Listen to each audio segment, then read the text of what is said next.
अस्सलाम वालेकुम स्टूडेंट। जैसे कि हम पढ़ रहे थे कि नर्वस सिस्टम के दो कंपोनेंट्स होते हैं। एक उसमें सेंट्रल नर्वस सिस्टम जो बॉडी के सेंटर में होता है, जिसके अंदर ब्रेन और स्पाइनल कार्ड आता है। दूसरा होता है पेरिफेरल नर्वस सिस्टम। पेरिफेरल का मतलब होता है अतराफ, साइडों की तरफ। यहाँ पर जो आप लोगों को ब्राउन कलर के अंदर लाइन नज़र आ रही है, एक्चुअली ये पेरिफेरल नर्वस सिस्टम है, जिसके अंदर क्या चीज़ होती है, नर्व्स होती है। और नर्व्स क्या होता है, बंडल्स ऑफ एक्सन। तो आज का हमारा टॉपिक पेरिफेरल नर्वस सिस्टम है। ये कैसे काम करता है और इसके अंदर कौन कौन से कंपोनेंट हैं वो हमने स्टडी करना है। Let's see. नर्वस सिस्टम का second component peripheral nervous system, symbol इसका पीएनएस।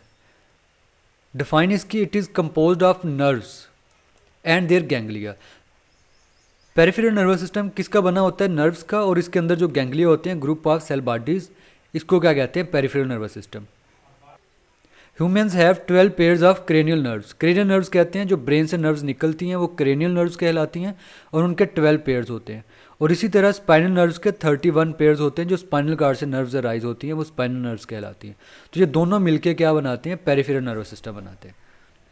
यहाँ पर एक्सप्लेन किया गया है क्रेनियल और स्पाइनल नर्व्स को।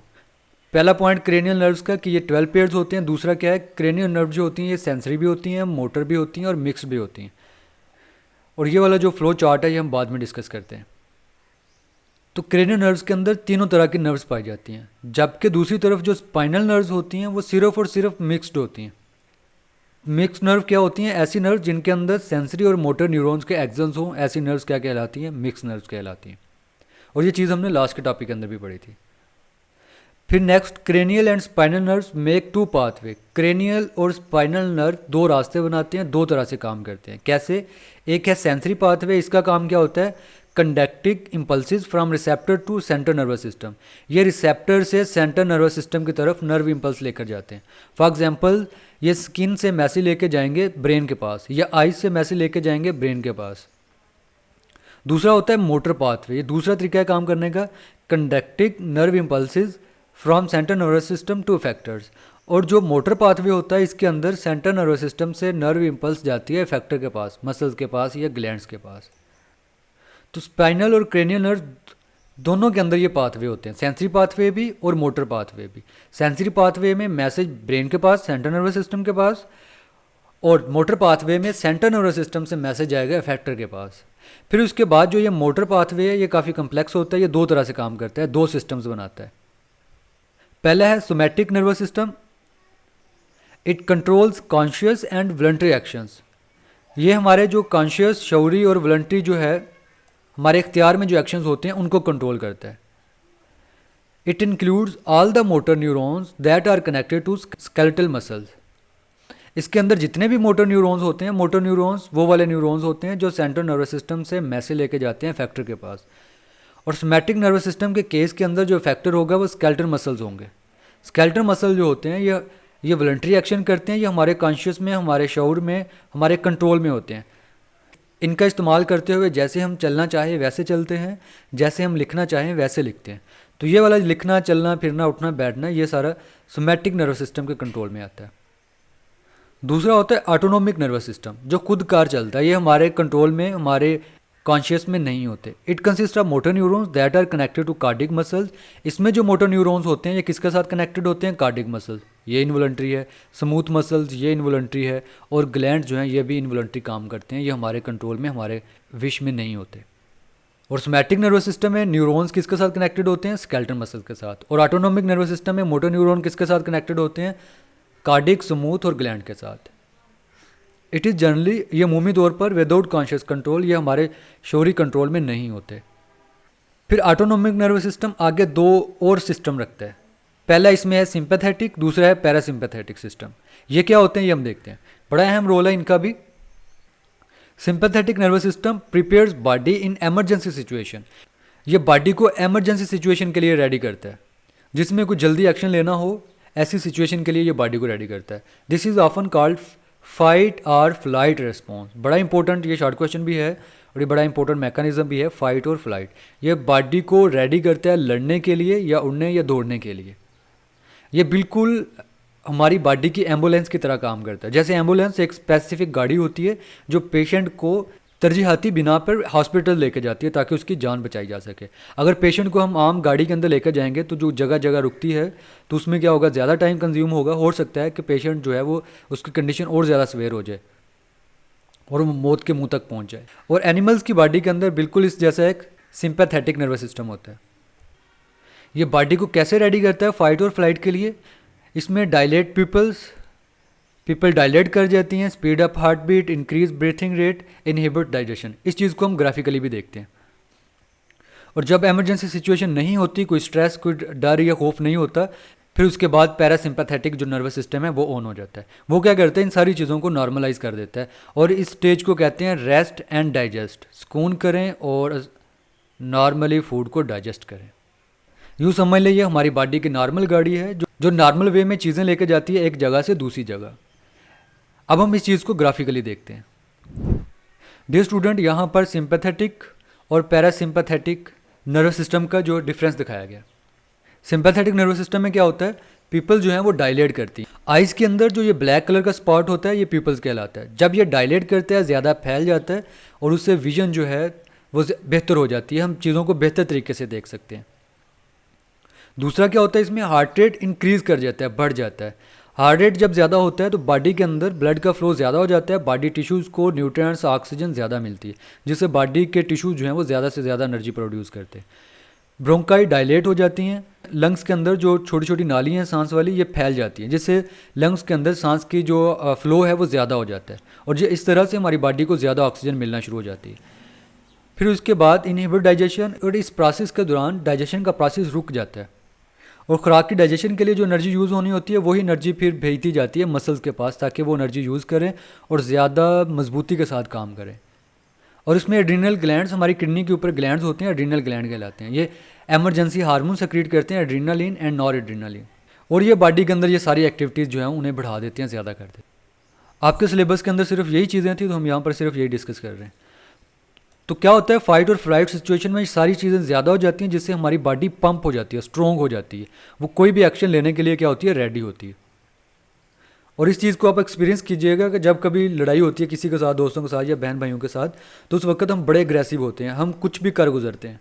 या जब कभी चोट लगी हो उस वक्त दर्द का एहसास नहीं होता, बाद में जो है हमें ज़्यादा पेन फील होती है, क्योंकि उस टाइम में हम फाइट और फ्लाइट सिचुएशन में चले जाते हैं और हमारी बॉडी जो है सुपर पावर बन जाती है, एक्स्ट्रा एक्टिव हो जाती है, जिस वजह से हमें ये चीज़ें फील नहीं होती।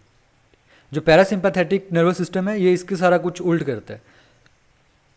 पीपल दोबारा सुकड़ जाती हैं, अपने नॉर्मल सिचुएशन में आ जाती है, हार्ट रेट डिक्रीज़ होकर नॉर्मल लेवल पे आ जाता है, ब्रोंकाई दोबारा कंस्ट्रिक्ट हो जाती हैं और डाइजेशन का प्रोसेस दोबारा शुरू हो जाता है और एड्रीनल ग्लैंड से जो ये हार्मोन्स निकल रहे होते हैं ये निकलना बंद हो जाते हैं।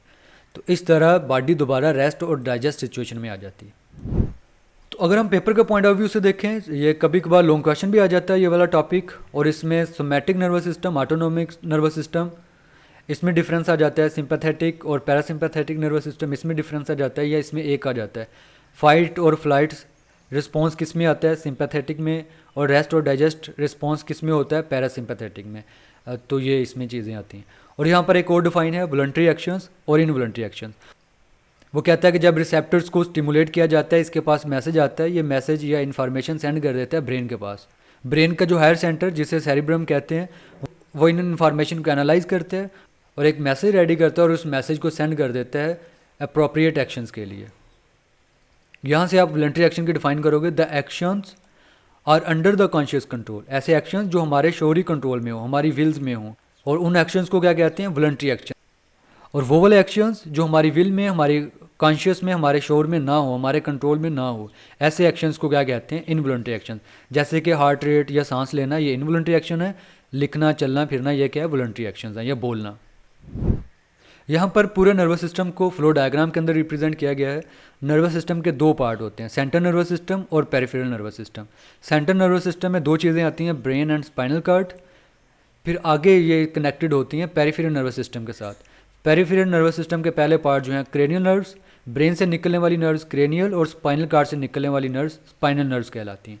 दोनों तरह के एक्शंस करते हैं, सेंसरी पाथवे भी और मोटर पाथवे भी। सेंसरी पाथवे में क्या होता है, transmits impulses from receptors to central nervous system.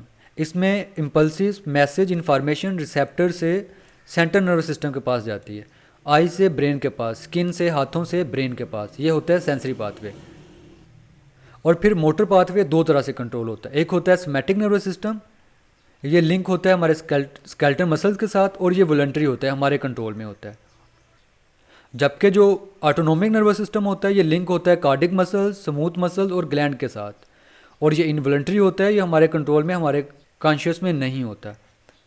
और फिर इसके बाद ये दो तरह से काम करता है, एक है सिंपैथेटिक नर्वस सिस्टम, ये बॉडी को प्रिपेयर करता है एमरजेंसी सिचुएशन के लिए, और जबकि जो पैरासिम्पैथेटिक होता है नर्वस सिस्टम, ये बॉडी को नॉर्मलाइज करता है और तमाम एक्टिविटीज़ को दोबारा नॉर्मल वे में ले आता है। डियर स्टूडेंट, ये थी डिवीजन ऑफ नर्वस सिस्टम, और आज का हमारा टॉपिक पेरिफेरल नर्वस सिस्टम ये हुआ complete. Dear student, peripheral nervous system के कुछ important MCQs. First one is humans have how many pairs of cranial nerves. इंसानों के अंदर क्रेनियल नर्व्स के कितने पेयर्स होते हैं? First one is 10 pairs, 12 pairs, 31 pairs, 33 pairs. Correct option is beta 12 pairs. MCQ number 2, the sensory pathway conducts nerve impulse from the। Sensory pathway nerve impulse कहाँ से कहाँ लेके जाता है? From centre nervous system to effectors, effector to muscles, receptors to the centre nervous system, brain to receptors. Correct option is Charlie, receptors to centre nervous system. Third MCQs, the somatic nervous system controls involuntary actions only, conscious and voluntary actions, heartbeat, digestion. Correct option is beta, conscious and voluntary actions.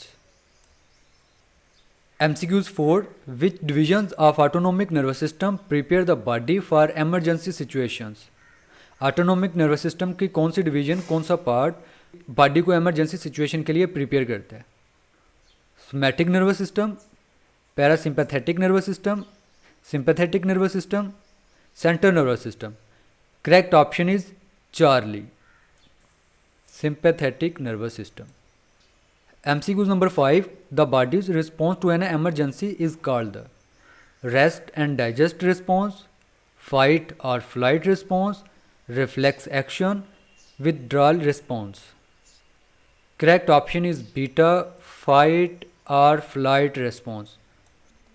ये body को fight और flight response के लिए ready करती है। MCQ number 6, the parasympathetic nervous system is also known as the fight और flight system, rest and digest system, reflex system, motor system. Correct option is beta, rest and digest system. MCQ number 7, actions performed without any conscious control are called voluntary actions, reflex actions, involuntary actions, learn actions. Correct option is Charlie, involuntary actions. ऐसे actions जो बगैर किसी शोर के होते हैं वो क्या कहलाते हैं? इनवॉलंटरी एक्शंस कहलाते हैं। तो डियर स्टूडेंट, ये थे इस टॉपिक के कुछ इंपॉर्टेंट MCQs। अगर चैनल को सब्सक्राइब नहीं किया तो ज़रूर कीजिएगा, लाइक और कमेंट भी कीजिएगा। अल्लाह हाफिज़।